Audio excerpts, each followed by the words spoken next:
I'll be doing a TED Talk on genocide and how genocide affects people in a society. Uh, my claim is that genocide has a negative impact on the people in Rwanda and American society during the Rwandan genocide.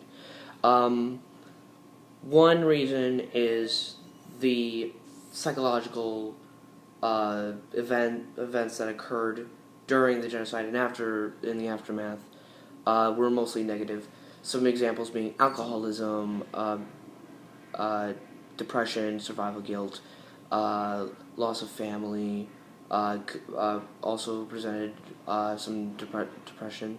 Um some A quote that helps this is like, in the aftermath of 1994, genocide survivors showed high rates of mental health and psychological problems due to the inconceivable dehumanized brutality that the majority of them had been exposed or witnessed to.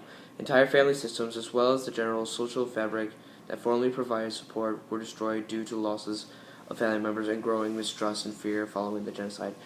This is a perfect example of how people who are following a belief can turn something that is simple and turn it into something serious.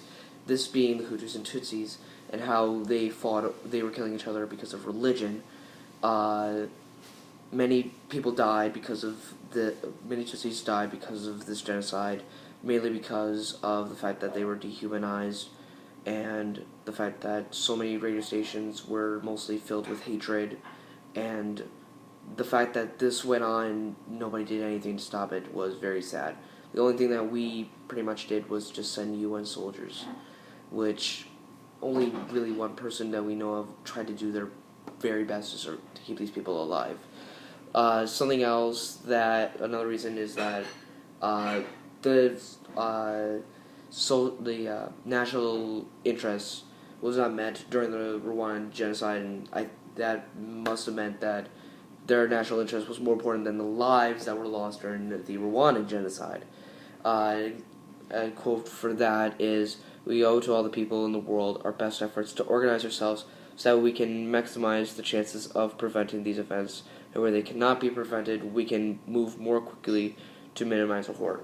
Now, he says this like as if we don't need natural interest, when we really do. So the fact that he's saying that we are just going to put this into play whenever we want to, it seems more like they're putting the needs of some Americans ahead, because they're trying to say that, well, if we can't stop it, then we can at least try to slow it down.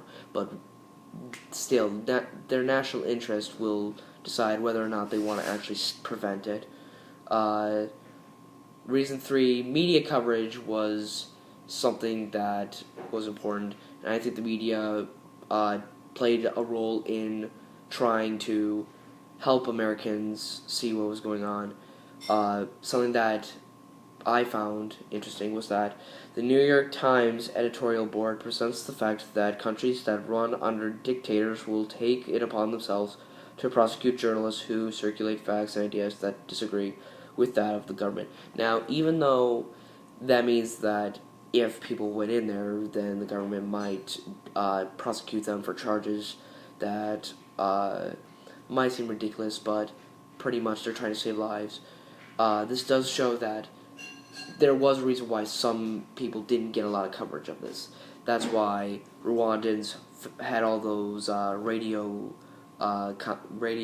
transmissions going that were mostly about hatred of the Tutsis, and the fact that we did go in there and do some coverage. We didn't do a lot of coverage of it, and this shows that the reason why is because we were afraid of getting in trouble with the government, and we didn't want that to happen. So the fact that the New York Times is saying that the governments, they have the power to make information that we see more of like dangerous, or like the person who takes the video is doing this for the wrong reason. Some ways that it affects the society is that because of the genocide, we have to rebuild, we have to recover, we have to get food back, we have to get people back, we have to make sure that we have enough stuff to survive after all this after this catastrophe. And the fact that we did not help as much, we only had to make humanitarian aid in there for a while, and that was mostly NGOs and other groups.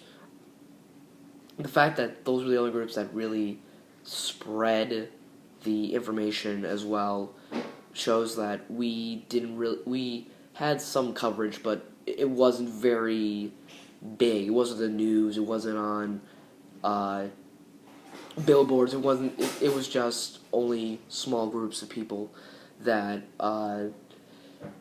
that were able to get the information out, and I think that was important. And now, I think that's it. And that's just being globalized.